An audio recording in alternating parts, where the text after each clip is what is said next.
Gente, estão muito bem. Hoje é dia 9 de dezembro e nós iniciamos fazendo a revisão de questões do realismo que foram colocadas em vestibulares aí nos últimos anos, sobretudo de livros que a gente já estudou, livros que são relevantes, né? Então, aqui a perguntinha do Ita é muito boa, porque mostra onde que há uma ambiguidade no livro Quincas Borba, com respeito à questão do adultério. Que alternativa vocês colocaram? Letra D, Binho. Letrinha D de dado? Isso, perfeito. Sofia tenta esconder do marido o interesse que tem por Carlos Maria, que a seduziu em um baile. Gente, essa cena ela é muito significativa, embora secundária assim no livro, né? Porque a Sofia era um encanto, né? Sedutora, sensual. O marido a vestia de forma a deixar o seu corpo à mostra para atrair os olhares, né? Então o marido usava mesmo a Sofia como um objeto de negócio mesmo, né? Para atrair os negócios. E no caso, o Rubião vai se apaixonar pela Sofia, vai chegar até se declarar para ela na famosa declaração do jardim, da casa dela, e é uma declaração ridícula, porque ele fala das estrelas do céu, fala dos olhos dela, né? Ou seja, um tipo de chaveco do romantismo, um tipo de chaveco fora da realidade. E no caso, ela, Sofia, vai falar para o marido, né? E o marido, assim, tenta apaziguá-la, tenta acalmá-la e já esclarece para ela que está devendo dinheiro para o Rubião e está devendo muito dinheiro para o Rubião. Ok. E aí ela diminui um pouco assim o exibicionismo com o Rubião. No entanto, esse Carlos Maria era um cara assim que também era herdeiro, né? Também ganhou uma herança e ele era um cara extrovertido. Então, tipo, ele elogiava todas as mulheres, né? Como se ele atirasse por todos os lados. E por ele ser um cara extrovertido, mais jovem, né, bem mais jovem que o Rubião e tal, a Sofia se interessa por ele. E acontecem algumas cenas que mostram o quanto a Sofia ficou incomodada, né, pela presença do Carlos Maria, ou cenas em que mostra a influência que o Carlos Maria estava exercendo sobre ela. Uma foi quando ela sonha com o Carlos Maria. E pela descrição do Machado, e conhecendo o Machado, foi um sonho erótico, né? E que ela, assim, acordou sobressaltada, né? E nesse sonho, o Carlos Maria vem, a abraça, eles beijam-se, eles trocam carícias, e depois alguém mata o Carlos Maria. E aí que ela acorda. E o Cristiano Palha pergunta o que aconteceu. E ela, astuta, começa a disfarçar, falando: nossa, tive um pesadelo terrível, dos piores da minha vida. Nossa, eu nem sei o que eu falei. O que, que eu falei aí, né? Ela jogou um verde. Ah, eu nem vi, escutei só o grito seu. Ah, então, amor, sabe o que é? É que eu sonhei que estavam te matando e não matando o Carlos Maria. Então veja a astúcia dela, o lado Sofia, ou seja, o lado da sabedoria, da esperteza dela. Então esta é uma cena que mostra que ela emocionalmente já estava envolvida com o Carlos Maria. E a segunda cena que mostra esse envolvimento é quando o Carlos Maria resolve casar-se com a Maria Augusta, desculpa, com a Maria Benedita, né, que era a prima, assim, da Sofia, que estava na casa dela para se educar. Então, a Maria Benedita vai conquistar o coração do Carlos Maria. E, depois que eles se casam, eles vão para a Europa, deixando a Sofia, assim, com muita inveja. tá? Com muita inveja. Então é curioso a gente pensar assim, por que ela não deu moral para o Rubião e por que deu moral para o Carlos Maria, né? Então fica bem claro que o caráter da Sofia é um caráter muito leviano e adequado às circunstâncias, né? Ou seja, o Carlos Maria proporcionava à Sofia um futuro melhor do que o Rubião já tinha mais de 40 anos e tal, né? E o Carlos Maria era mais bonitão, não era tímido, não era acanhado e tal. Então, perfeito. Essa letra D, ela tenta esconder do marido o interesse que tem por Carlos Maria, que a seduziu em um baile, né? Seja por meio do sonho, ou seja por meio do casamento ali, tá? Bom, a questão 2, eu pedi para vocês não fazerem, mas vamos fazer agora. É do livro A Relíquia. Então, caiu na FUVEST. Sobre o livro A Relíquia, observemos as afirmações. O autor revela, por meio de Teodorico, sua descrença num Jesus divinizado, imagem que é substituída pela ideia de consciência. É uma pergunta bem relacionada ao conteúdo do livro. Depois que o Teodorico é expulso da casa da Titi, ele recebe, tempos depois, como herança, um monóculo e uma imagem de Cristo lá. E ele, assim, vai maldizer essa imagem do Cristo crucificado, e aí há uma situação, assim, abstrata, em que esta imagem do Cristo começa a falar com ele. E ao falar com ele, tipo, dá uma lição de moral, dizendo quanto que ele era hipócrita, que a fé que ele tinha era uma fé no dinheiro, ou no poder, e etc. E aí, no final, esta voz se revela como a voz da própria consciência, né? Ou seja, segundo essa cena, a religião é nada mais e nada menos do que uma criação humana. E lembremos que o realismo é materialista, tá? Então, o realismo não acredita em religião, não acredita em fé de nenhum tipo. E em substituição à fé ou à religião, existe a ideia da consciência, né? Do tipo assim, você acha que faz o bem para se salvar. Não, no fundo você faz o bem porque a sua consciência é que te induz a fazer o bem, porque fazendo o bem você tem uma vida melhor, tá? Então essa é a ideia. Eu não preciso procurar fora de mim aquilo que está dentro de mim, no caso, a ideia de verdade e de mentira. Tudo bem? Então a número 1 é verdade. A 2, ao ser sincero com Crispim, Teodorico conquista a vida de burguês que sempre almejou. Vamos relembrar. O Crispim é um amigo que que o Teodorico conheceu na escola, tá? E esse Crispim é meio afeminado. É um jovem que gostava muito do Teodorico, o abraçava e o beijava. E no final do livro, depois que o Teodorico é expulso da casa, começa a comercializar as relíquias.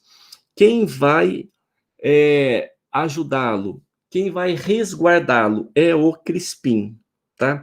Então, por meio do Crispim, o Teodorico vai conquistar sim a vida de burguês, porque não só o Crispim vai dar um trabalho para o Teodorico, mas o Teodorico vai se casar com a irmã do Crispim, tornando-se sócio do Crispim, tá? Então, assim, é a história de um malandro que não se deu bem na vida pela herança, pela mentira, mas depois que ele tem essa experiência com Cristo, ele resolve não mentir mais, e aí ele vai se dar bem na vida. Então, é verdade, é 2. A 3, Teodorico dá ouvidos à mensagem de Cristo, arrepende-se de sua hipocrisia beata e abraça a fé católica? Não, de jeito nenhum. Ele não abraça, ele não quer saber dessa fé de maneira alguma. Tudo bem, gente? Alguém quer perguntar algo sobre a relíquia ou o Quincas Borba, que é importante, que tem dúvida? Antes de a gente prosseguir?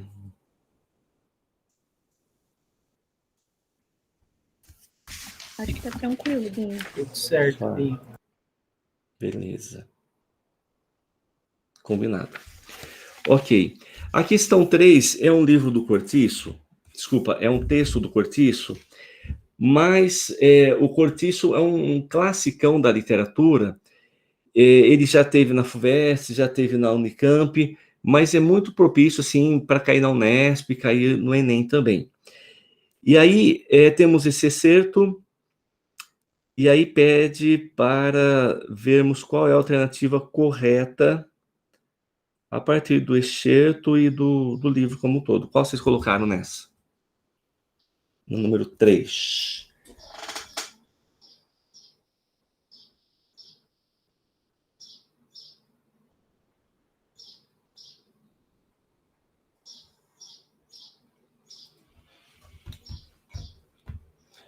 Letrinha B? Isso, perfeito, gente. O Cortiço é uma obra do naturalismo, então utiliza termos chulos, como, por exemplo, grosseiro rumor, animais, bestas no coito, que fazem referência aos moradores do Cortiço, e é uma metáfora da vida pulsante dos seus habitantes. Ou seja, o Cortiço é a obra-prima que mostra a animalização das personagens, ok? Então, perfeito essa daí. Aí a questão 4 que vocês vão fazerem, vamos fazer as outras, depois a gente volta logo mais, tá? A questão 5 é também do Cortiço e apresenta um caso de uma lavadeira que era meio assim ligeirona e tal, chamada Leocádia. E essa Leocádia era casada com um homem chamado Bruno, que era ferreiro. Aí tinha a Paula, que era uma louca, uma bruxa. Aí tinha a Marciana e a sua filha Florinda. E essa Marciana era uma mulher muito séria, muito com mania de limpeza, e assim vai. E a Floriana, a filhinha dela, estava já entrando na adolescência, 15 anos, e despertava os apetites de todos os homens lá. Qual vocês colocaram como correta neste exercício aí?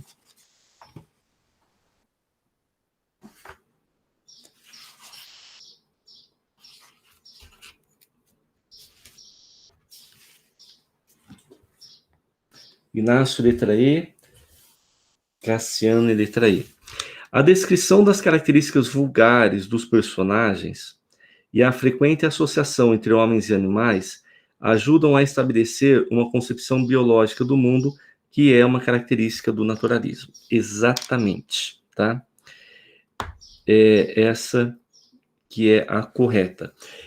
Então, termos bem pejorativos, quando fala que a Leocádia tinha carnes duras, fama de leviana, depois a Paula benzia, era feia, grossa, olhos desvairados, dentes cortados à navalha, formando ponta, como se fosse uma bruxa e etc. E isso indica essa associação entre homens e animais, perfeito, é o que acontece no livro Cortiço. A pergunta 6 é sobre esse texto ainda, mas vamos fazer porque já está presente. É correto afirmar que o narrador do texto se assemelha a quê? O Cortiço, assim como as obras do naturalismo, apresentam narradores que são uma espécie de cientistas que dissecam né, as cenas em busca da verdade. Então, no caso, a afirmação correta é a letra E. Um cientista em um laboratório a dissecar e classificar os diversos aspectos dos personagens como se fossem objetos de uma análise científica. Então, essa é a ideia de estudar a vida, doa a quem doer. Letrinha E, aí nessa 6 também, tá? Aí a 7ª é do livro Brás Cubas. No entanto, nos apresenta algo importante, que é o humanitismo, né? Oi. Deixa eu só fazer uma pergunta. Pois Nesse não. que você falou do naturalismo, que o ai meu Deus, o narrador é tipo um cientista, eu posso considerar também do Ateneu isso? Pode sim, porque ali existe uma descrição de minúcias, de detalhezinhos assim, que dão para nós, leitores, uma ideia muito clara e viva do que existia dentro daquele colégio, tá? Então, por exemplo, tem uma cena lá do Ateneu em que o narrador vai descrever uma excursão que os alunos fizeram com o diretor e tal. E aí eles caminharam durante todo o dia por entre um bosque, uma floresta, para estudar lá as plantas. Aí eles vão se reunir no lugar para jantar, né? E tinha a mesa feita lá, e aí o Aristarco anuncia, num certo momento, que eles poderiam comer. E aí o narrador, né, que é o Sérgio, nos mostra a selvageria nos mínimos detalhes, né? O quanto aqueles jovens, embora estudassem no colégio particular, no colégio caro, eles tinham os instintos muito aflorados. Então ali acontece uma cumilança, uma selvageria mesmo, né? E esse olhar científico está presente no Ateneu, Cassi, também, porque o autor, o Raul Pompeia, ele era formado em Direito e ele trabalhou como jornalista, né? Então, um jornalista tem muito, assim, do uso da razão para anunciar uma notícia, para nos esclarecer, tá? Então, assim, você pode encaixar isso no Cortiço também. No Ateneu. O único detalhe que eu acrescento é que o Ateneu não se concentra apenas nessa postura cientificista de revelar a verdade. Existe no Ateneu outros elementos que vão além, como, por exemplo, a linguagem utilizada é uma linguagem muito culta, tá? Certas descrições são impressionistas, então o impressionismo está presente ali, uma vez que a história foi contada por um narrador adulto sobre o tempo, né, da infância. Somado a isso, nós temos o expressionismo, certos exageros que ali acontece, a gente tem o realismo, que é a denúncia do sistema educacional, a gente tem o naturalismo com esse descritivismo muito minucioso, a manifestação dos instintos, tá? E o livro também é simbolista, porque o caos que existia dentro do Colégio Ateneu é um reflexo do caos social, ou seja, da ganância, da ambição, da opressão e por aí afora. Tudo bem? Beleza, Binho, obrigada. Imagina. E vão perguntando sim, gente, lembrando as coisas, sim, vocês vão falando. Na questão 7, a gente tem, então, uma referência ao livro Memórias Póstumas de Brás Cubas. No entanto, é nesse livro que aparece o Quincas Borba, que vai dar nome ao outro livro, e o Quincas Borba desenvolve a filosofia do humanitismo, né? Aí pergunta, a respeito do humanitismo, de acordo com o romance, ou de acordo com o humanitismo de forma geral, o que é errado? Qual vocês colocaram nesta sétima?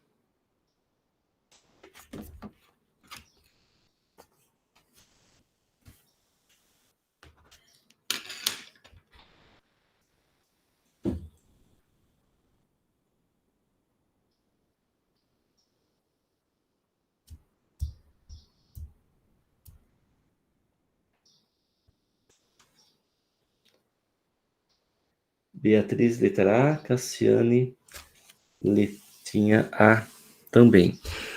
Vamos ver. Uma teoria que, criada por Brás Cubas e difundida por Quincas Borba, apoia-se no princípio de humanitas, que, segundo seu autor, rege as condicionantes da vida e da morte, não obstante revigorar o sintoma da hipocondria e exaltar a existência da dor. Totalmente errado. Totalmente errado. A começar que o Brás Cubas não cria nada, né? Quem cria é o Quincas Borba, e depois quando fala exaltar a existência da dor, no humanitismo, o Quincas Borba, na loucura que ele enfrenta no final da vida, revela essa grande descoberta de que a dor não existe. Né? A dor não existe, a dor é uma invenção aí mental. Então, a errada é a letrinha A. Então, as outras, gente, serve para vocês terem presentes aí o que é esse humanitismo. Então, vejamos, é uma teoria mescla de pensamentos filosóficos que vão da tradição grega até o século XIX, utilizada por Machado para fazer caricatura do positivismo e do evolucionismo das teorias científicas e filosóficas em voga na época. Perfeito. O humanitismo é uma teoria absurda, mas o absurdo dessa teoria é a forma machadiana de criticar toda e qualquer teoria, né? Porque qualquer teoria, né, gente, é uma explicação mental de algo que pode ser válida, pode ser adequada em muitos aspectos, mas sempre vai ser limitada, né? Há uma teoria que te defina. Você pode usar várias teorias, mas ela vai te definir em partes, né? Então, o Machado, sabendo disso, ele sutilmente faz essa crítica às teorias. É uma doutrina de valorização da vida, defendida por um mendigo que acaba seus dias em plena loucura, caracterizando essa situação, forte ironia como marca marcante, como marca estruturante desta obra machadiana. Exato. Então, a pista machadiana de que essa teoria é absurda é que o autor terminou louco, né? Então, se fosse a teoria que resolvesse e explicasse todos os males da humanidade como se pretendia, o Quincas não terminaria maluco, né? Não terminaria louco, mas ele terminou louco. É uma teoria que convém a Brás Cubas para justificar a vacuidade da sua existência e dar a ele uma ilusão da descoberta de um sentido para a sua vida e pela qual ele acaba se orientando. Exato, né? Por que o Brás Cubas, no caso, acolhe o Quincas Borba, acolhe esse louco, esse filósofo? Primeiro, que ele já não era mais pobre, ele já não era mais mendigo, ele ganhou a herança do tio. E, como é uma teoria vazia, isto reflete o vazio da vida do Brás Cubas, porque o Brás Cubas era um burguês safado, oportunista, sem vergonha. Então, pessoas assim, fúteis, se alimentam de coisas fúteis. É algo muito lógico, né? A vida, assim, é um pouco isso daí, tá? Então, letrinha A, Beatriz e os demais, meus parabéns. A questão 8 é uma questão de interpretação sobre esse texto aqui do Essa. Pode deixar. A 9, sobre Quincas Borba. E agora? Qual é? Esta número 9.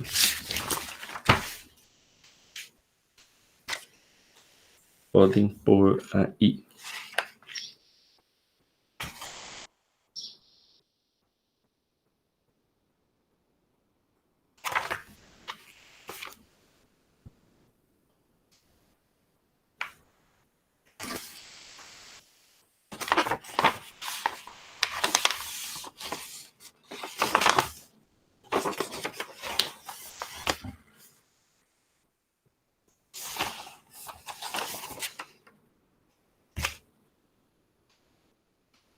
Colocou C, mas ficou na dúvida. E a B, a D. Então, vejamos. 1. O autor realiza uma profunda análise social, revelando o ceticismo em relação à sociedade de seu tempo em relação à espécie humana. Exato. Correto, né? O autor, nesse livro, ele é muito cético, né, em relação a vida em sociedade em relação aos seres humanos, do tipo assim, se tem alguém que você deve tomar cuidado é com o tal bicho-homem, né? O bicho ser humano. E isso fica muito evidente nesse livro. É um grande retrato do quanto os seres humanos são movidos por atitudes muito mesquinhas, muito egocêntricas, muito pessoalistas e muito interesseiras também, né? É uma grande verdade, a sociedade é assim, de maneira geral, tá? Porque existe na sociedade pessoas que fazem a diferença. E, gente, por exemplo, algo que a ciência ainda não se deteve a estudar, porque a ciência está preocupada com outras coisas, né? Mas algo que poderia ser estudado é o seguinte: a influência, o poder e a importância de uma pessoa correta na comunidade. Tipo assim, numa vila ou numa cidadezinha pequena, que importância há eles terem uma pessoa só de referência, uma pessoa que é admirável. É algo assim incrível, que não dá assim, para mensurar, mas o fato é que uma pessoa de caráter, uma pessoa de personalidade, uma pessoa de valores, ela acaba sendo um espelho para muitos milhares de pessoas. Para outros, não, né? Mas é esse um que faz toda a diferença, entende? E, então a sociedade fala, ela é capitalista, interesseira, de maneira geral mas isso não significa que a gente deve aceitar e se submeter a essa atitude que é bastante animalesca, né? Bastante baixa. Então, a 1 é verdade. 2. Sofia é uma personagem ambígua, astuciosa e cerebral, que se distancia da fragilidade das heroínas românticas. Exatamente. Ela é ambígua porque ela, tipo, se oferece e sai fora, né? Ou seja, ela joga com a sua beleza, com a sua sensualidade, para tirar proveito da situação. Então, ela é cerebral. Certíssimo, isso também. Aí a terceira. A afeição de Sofia por Rubião, principalmente no final da narrativa, deixa transparecer a preocupação universal diante da dor humana. Tipo, a Sofia não se interessou em nenhum momento plenamente pelo Rubião, mas ela, por um dever moral assim de manter as aparências, ela vai visitar o Rubião no hospital em que o Rubião estava internado louco, né? E ela vai a esse hospital por um convite da dona Fernanda. E essa dona Fernanda era, sim, uma mulher já nobre de caráter. Era uma mulher que se compadeceu da enfermidade do Rubião, e por isso instigou a Sofia a acompanhá-la, tá? Então, perfeito, a número 3 é errada, ela não tem preocupação da dor humana, ela só age por interesse, só age por meio da astúcia. Binho, Oi. nesse que eu falei que eu fiquei em dúvida, eu consideraria, tipo, fragilidade das heroínas humanas, tipo, uma personagem que seria, tipo, mais certinha, que não seria como a... que não tinha essa questão da astúcia da Sofia. Isso. Sim, é tipo o caso, assim, da Iracema, do José de Alencar. Ela se mostra forte no amor, mas se mostra fraca quando o amor não dá certo, né? Ou seja, existe a ideia de que se nós nos deixarmos levar apenas pelos sentimentos, nós nos tornamos pessoas frágeis, né? Nós nos tornamos pessoas suscetíveis a sofrer. E o equilíbrio dessa fragilidade emocional se dá pela razão, né? É como, por exemplo, né, Cássia, você gosta de alguém, você já saiu com essa pessoa, você tem um relacionamento com a pessoa, mas você percebe que a pessoa não te trata como você acha que deve ser tratada, né? Se você ficou apaixonadinha, ixi, você não vai ter coragem, não vai conseguir falar direito para a pessoa. Agora, se você, mesmo apaixonada, mantém a sua mente ligada, você fala, opa, alto lá. Que história é essa? Você já exige um respeito, exige algo, ou seja, você se mostra forte. E o romântico típico não é forte porque ele é sentimental. Ele se torna um joguete dos impulsos dos sentimentos e nada mais que isso. Tudo bem? Entendi. Foi o que eu tinha pensado. É que isso que eu falei que eu fiquei em dúvida, mas eu considerei como certo. Beleza. Tranquilo. Então tá ótimo. Então a 1 e a 2, corretinha, é a letrinha A. É C, quer dizer. Gente, questão seguinte é do Quincas Borba também, então precisamos fazer. É o seguinte, há um trecho do Quincas Borba e depois há imagens de um game aí, ó, Philosopho Fighters. O Alex deve gostar dessas imagens, que ele é viciado em games. Inspirado em jogos de lutas, ele propõe uma batalha verbal entre importantes filósofos. Nele, os argumentos dos pensadores valem como golpes, como se verifica nas ilustrações abaixo. Ok. Vamos ver a pergunta primeiro. Relacione as teorias dos pensadores citados ao excerto de Machado de Assis. Por defender posição similar, infere-se que no jogo o filósofo Quincas Borba não poderia ser adversário de quem? Por defender posição similar. Ou seja, a gente já sabe o que é um humanitismo, a gente conhece já o Quincas Borba, a gente pode ler esse quadrinho aqui do jogo, do game, né?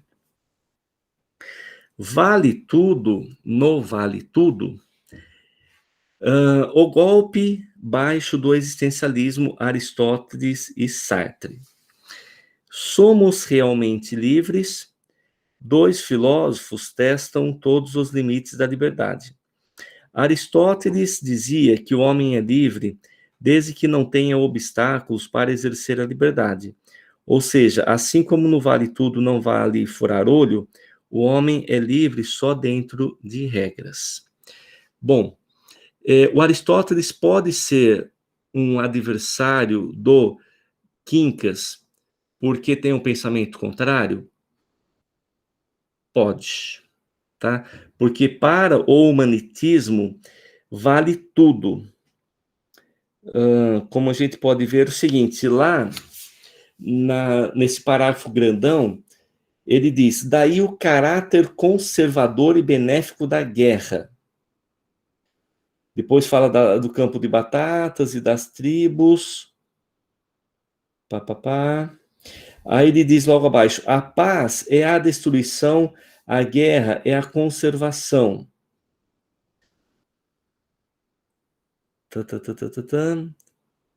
Aí termina dizendo, né? Ao vencido ódio ou compaixão, ao vencedor as batatas. Ou seja, é o contrário do que diz do Aristóteles, porque para o Aristóteles a liberdade se daria na ausência de obstáculos. Para o Quincas Borba, a liberdade é exatamente enfrentar os obstáculos e vencê-los, mesmo que isso possa gerar efeitos colaterais. Mas Jean-Paul Sartre contra-ataca. Para ele, somos tão livres que podemos até escolher furar as regras, porque podemos nos responsabilizar pelas consequências e ser punidos. Quer dizer, furo no zóio do Aristóteles. Ou seja, aqui em Sartre, perceba que tem um princípio moral, porque diz, né, podemos furar as regras porque podemos nos responsabilizar pelas consequências e ser punidos. Para o Quincas não tem isso, né? Para o Quincas não tem isso. Então, é diferente. Ele quer a alternativa em que o filósofo não poderia ser adversário, ou seja, qual filósofo apresenta a mesma ideia do Quincas?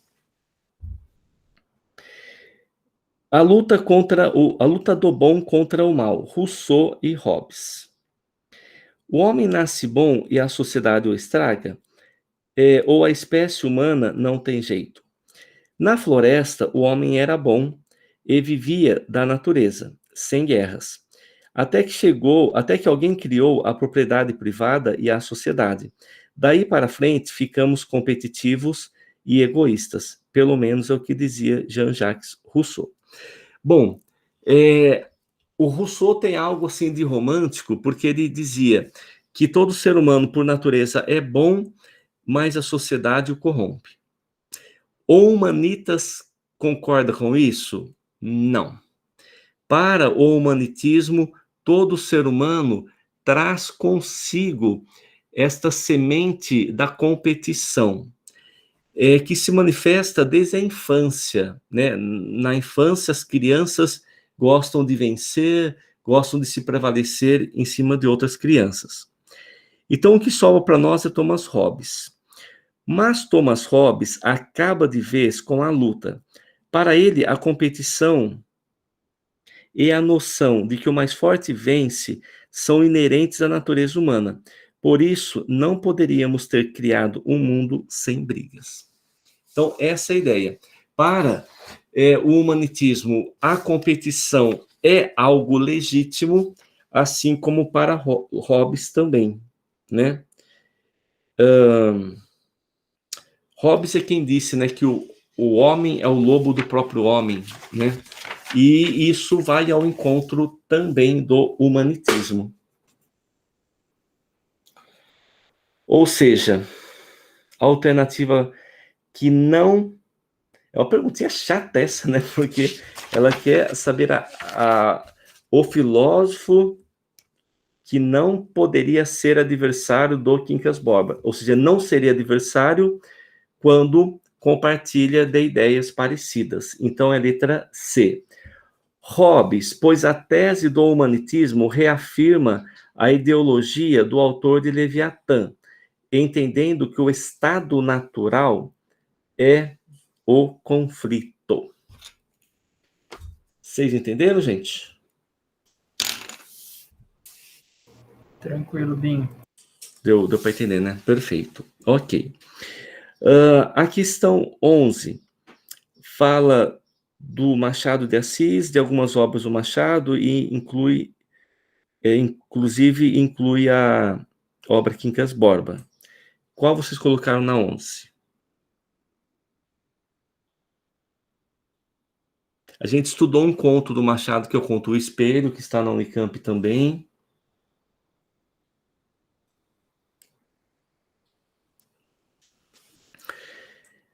E, na verdade, essas obras todas do Machado, realistas, né, seguem as características machadianas, como a ironia, a análise psicológica, as digressões, a metalinguagem, a crítica da sociedade e por aí afora.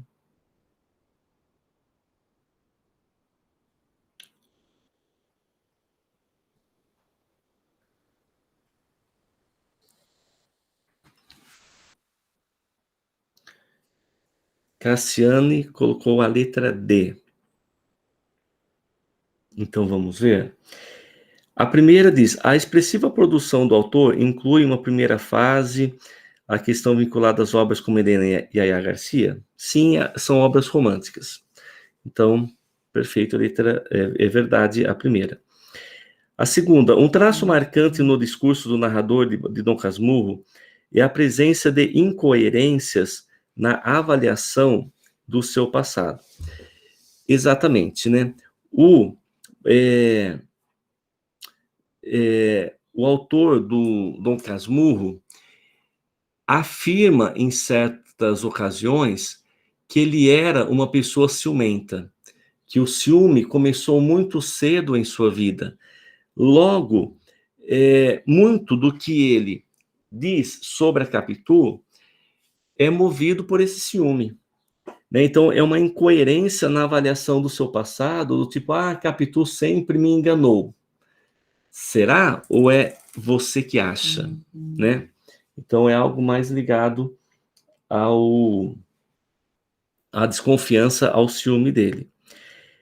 Terceira, os contos de Machado diferenciam-se dos romances não apenas pelo ritmo das narrativas, mas principalmente pelas temáticas abordadas?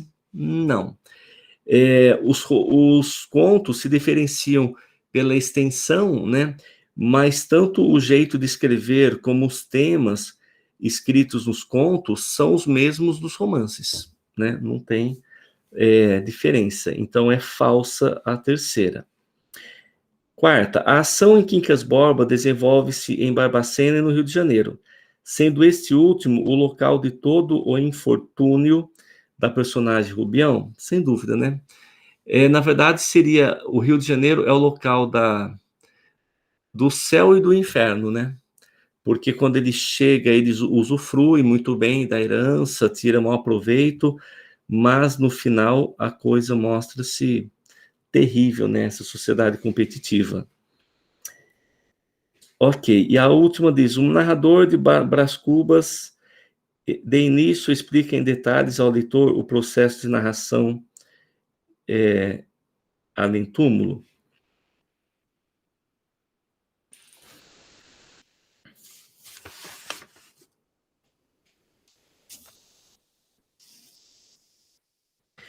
Então, o livro do Brás Cubas, né, apresenta uma ordem diferente, porque começa falando da morte, né? Então, nesse caso,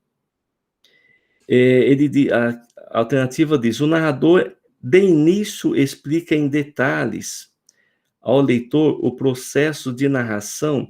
Não, ele só fala que ele está morto, está no reino dos mortos, e de lá desse mundo do além, ele vai mandar as suas memórias. Então, explicar com detalhes o processo de narração, como ele escreveu o livro depois de morto, não. Então, Cássia, você pôs a letra D, mas na verdade é a letrinha C. Eu tinha ficado em dúvida nessa que fala de Barbacena e do Rio, porque eu pensei assim que o último local dele, ele voltou para Barbacena, não era? Foi. Então aí eu coloquei como falsa. Entendi, mas só que assim, ele só volta para Barbacena porque no Rio ele estava na pior situação, internado no hospital de louco, entendeu? Entendi. Tá. Então foi uma tentativa de recuperar a sanidade E por isso que ele volta a Barbacena, que é como se fosse um retorno ao ventre da mãe, né? A terra natal é a mãe para a gente, simbolicamente, né? Então, voltar para a terra natal depois de ter abandonado-a é uma forma de recuperar um pouco da saúde, da sanidade, no caso do livro ali. Tudo bem, gente? Alguém quer perguntar mais uma coisa? Diga. Então, mesmo ele tendo surtado na frente de igreja e morrido sozinho em Barbacena, esse não foi o último lugar do infortúnio dele? Foi Rio de Janeiro? Foi, porque na verdade essa loucura dele acontece lá no Rio por dois motivos que a gente pode perceber. Primeiro, que ele empobreceu, né? Dos 300 contos que ele tinha, há uma cena que o narrador disse que só restava 5 contos, ou seja, 1,5% praticamente do que ele recebeu originalmente, né? É que na afirmação fala o último lugar do infortúnio dele.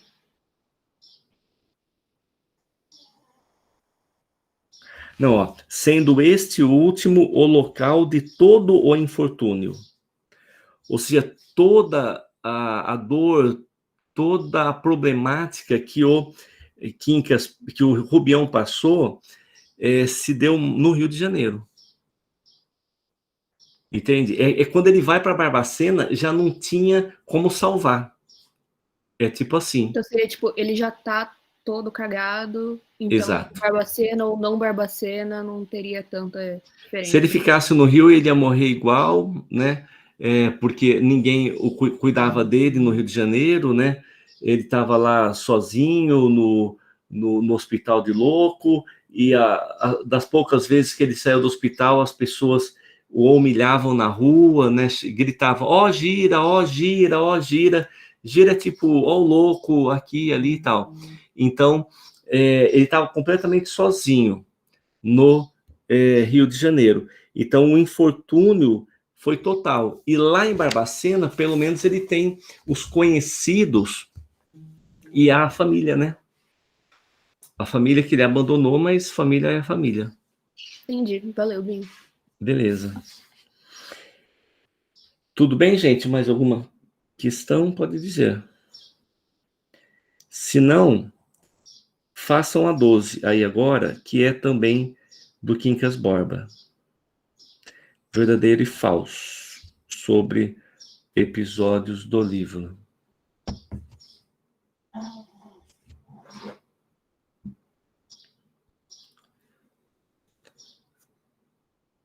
A 12. Cá está.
Maria Clara B, todo mundo B.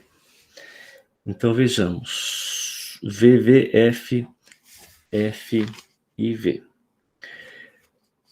Ao declarar seu amor por Sofia na festa da Casa de Palha, Rubião vive uma crise moral oscilando entre a culpa e a inocência. Sim, tanto que ele desaparece da casa da Sofia, né? Ele achou que, tipo, não deveria ter dito aquilo, ele sente-se mal, sim, e a ausência do Rubião da casa da Sofia por várias semanas leva o Cristiano Palha a procurá-lo.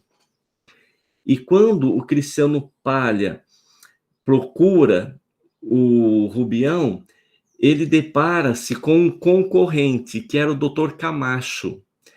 E nesta cena, há uma troca de olhares entre o Cristiano Palha e esse Dr. Camacho, em que claramente está no ar uma disputa. Tipo, quem é você?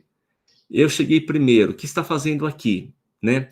E nesse reencontro, o Rubião anuncia que estava pensando em voltar para Barbacena. E quando ele afirma isso, é uma cena cinematográfica em que o Cristiano olha para o Camacho e o Camacho olha para o Cristiano.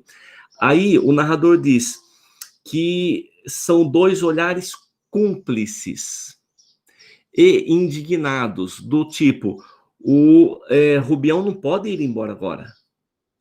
E por que não pode ir embora agora? Porque ele tinha muito dinheiro, né, para ser roubado. Vamos falar português claro.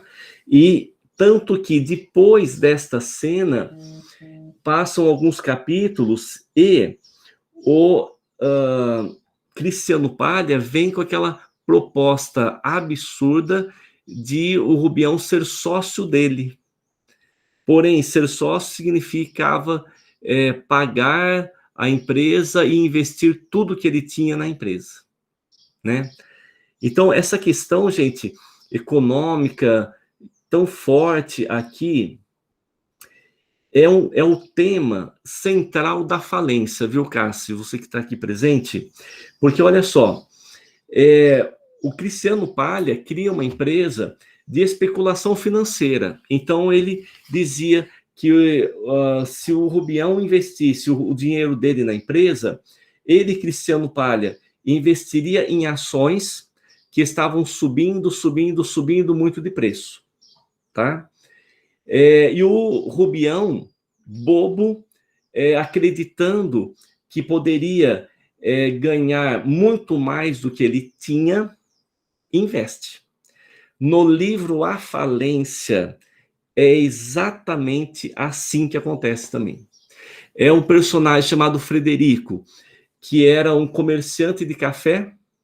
Então, ele tinha uma boa vida trabalhando no duro, né? Vendendo café, comprando café, pá. Até que um especulador financeiro ficou falando tanto para ele investir o dinheiro dele em ações, e ele investe. E na primeira semana, assim, ele ganha muito dinheiro, aí ele investe tudo. O que acontece na semana seguinte? As ações investidas despencam, e aí o cara entra numa falência, numa bancarrota, né? Então, nesse ponto, há muita semelhança desta astúcia do Cristiano Palha com o Rubião, assim como o Frederico, que é o personagem lá, vai sofrer a astúcia de um outro lá, acho que chama Rino, tá? Preciso confirmar só o nome. Mas é isso. A segunda, na tentativa de justificar sua atitude, Rubião atribui a Sofia a responsabilidade da declaração de amor, ao mesmo tempo que procura suavizar a culpa da mulher. Sim. É uma atitude meio machista dele, tipo assim, olha, você estava linda demais, não tinha como eu não te elogiar, tá? Então é algo hoje bastante questionável, mas é o que acontece no livro. Terceira, quando Sofia relata a Palha a declaração de amor que Rubião lhe fez, o marido reage violentamente e jura vingança? Não. Ele vai pôr panos quentes, né? Ele vai suavizar. Apesar do jogo de sedução, Sofia não comete adultério com Quincas Borba, mas o faz com Carlos Maria, por quem se apaixona perdidamente. Não tem nada a ver, né? O Quincas Borba já estava até morto aqui, né? Então, totalmente falsa essa. O narrador, no último capítulo da obra, afirma a indiferença da natureza aos risos e às lágrimas humanas. Exato, né? Essa indiferença da natureza é uma metáfora da indiferença humana, né? As pessoas são indiferentes até que algo desperte o seu interesse, né? Ou propicie algum tipo de vantagem. Beleza, então, perfeito, todos acertaram letrinha B. Aí a próxima questão, caiu na UEL, é uma descrição do humanitismo novamente, né? Que fala do campo de batatas, e que para uma família poder chegar a transpor uma montanha, ela tem que lutar contra a outra família para ter as batatas, e aí ao vencedor as batatas, ao vencido o ódio ou a compaixão. Essa vocês fizeram? Qual vocês colocaram?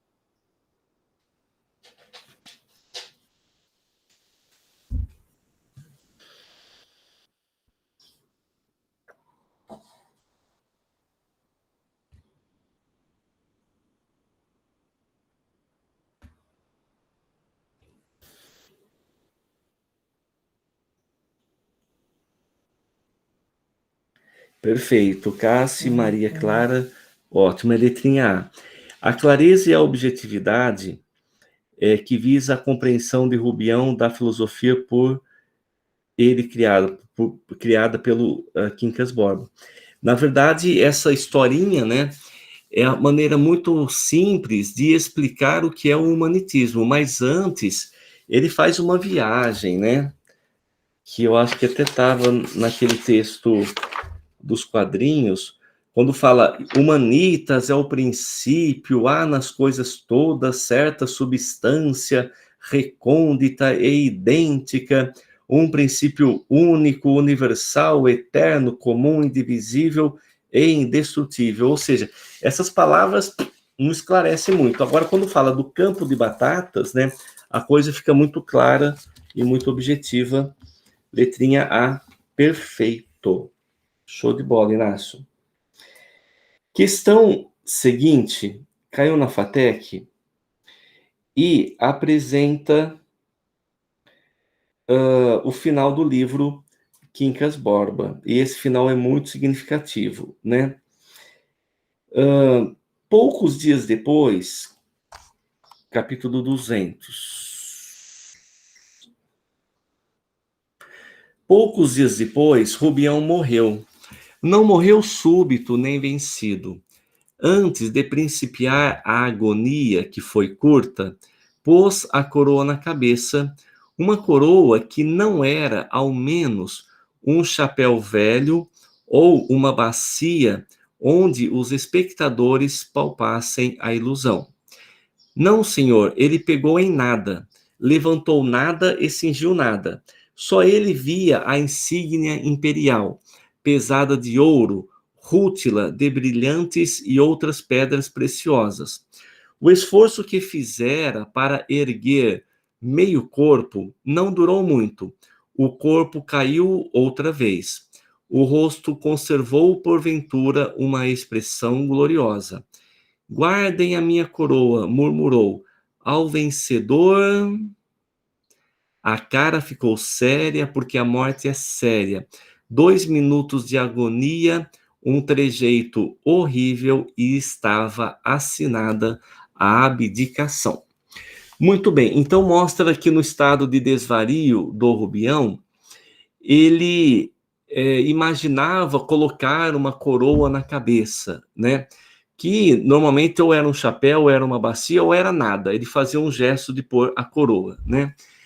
E aí, no finalzinho, o narrador diz: o corpo conservou, porventura, uma expressão gloriosa. Isso, gente, é, na verdade, uma ironia. Por quê? Meu, ele estava louco, ele estava desarrumado, desalinhado, cabelo desgrenhado, estava uma situação caótica, tá? Então, esta frase sugere uma característica do Machado, que é a ironia. Aí o último capítulo diz: queria dizer aqui o fim do Quincas Borba, que adoeceu também, ganhou infinitamente, fugiu desvairado em busca do dono, e amanheceu morto na rua 3 dias depois. Mas vendo a morte do cão, narrada em capítulo especial, é provável que me perguntes se o seu defunto homônimo é que dá título ao livro, e por que antes um que outro. Questão prenhe de questões que nos levariam longe. Eia, chora os 2 recentes mortos, se tem lágrimas, se só tens riso, rite, é a mesma coisa, o cruzeiro que a linda Sofia não quis fitar, como lhe pedia Rubião, está assaz alto para não discernir os risos e as lágrimas dos homens. Ou seja, esse capítulo final é bem irônico, né? Também porque, assim, ele legitima a indiferença humana.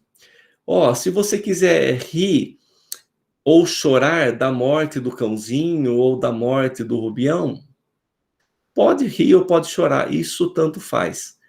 Meu, é bem machadiano isso. É bem, assim, mostrar a indiferença humana. Quando os seres humanos só reagem diante de algo quando leva em conta o seu interesse, né? É como, por exemplo, uma mulher que traiu o marido a vida inteira, aí o marido morre e ela chora no túmulo, né? É bem irônico, porque ela está chorando agora, mas em vida ela traiu o marido todo, né? Então, uma coisa delicada. Então, vejam qual é a alternativa correta. Nessa 14, que é par... Nossa, 10 para 5 já.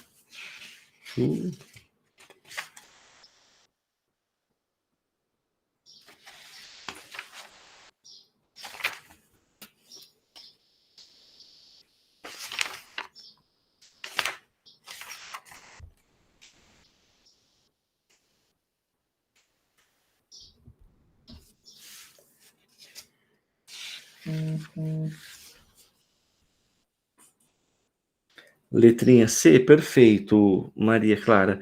A afirmação que encerra o capítulo 200 revela um traço machadiano, que é a ironia, é o que eu até grifei ali para vocês, tá?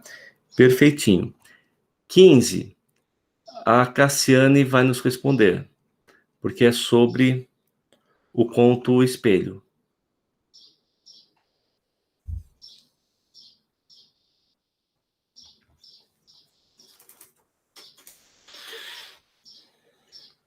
Eu coloquei A, né, Fabinho? Letra A? Isso, A. Perfeito. É uma perguntinha bem esquisita, porque fala a sequência correta do preenchimento dos parênteses, de cima para baixo. Ah, não, de cima para baixo, tá certo. Então, é letra A. VFFV. Então, temos aqui a primeira. Jacobina, o Casmurro Cavaleiro expõe aos eloquentes investigadores de coisas metafísicas sua teoria sobre as 2 almas humanas. Perfeito. O alferes sozinho em casa precisa despir-se da farda para ver-se nitidamente no espelho? Não, é o contrário. Ele precisa pôr a farda para se reconhecer, porque ele era movido pela vaidade. A nomeação do alferes para a Guarda Nacional já era esperada por todos, uma vez que vinha da família nobre? Não, ele vinha de família pobre. E a leitura do conto permite refletir sobre vaidade, reconhecimento público e desigualdade social? Sim, verdade. Letrinha A. Gente, as outras questões são aí do simbolismo e do pré-modernismo, acho que eu coloquei alguma coisa. Mas como já são 10:05, eu vou falar as respostas e aí vocês conferem com o que vocês colocaram aí, tá bom? E a gente fez bastante aqui dos livros que são importantes. Então, a 16 é a letrinha D de dado. A 17 é letra E. A 18, letra E. A 19, letra C. E a 20, letra B.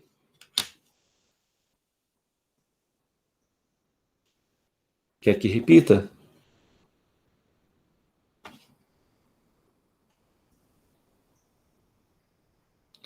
(16D, 17E, 18E, 19C e 20B de bola.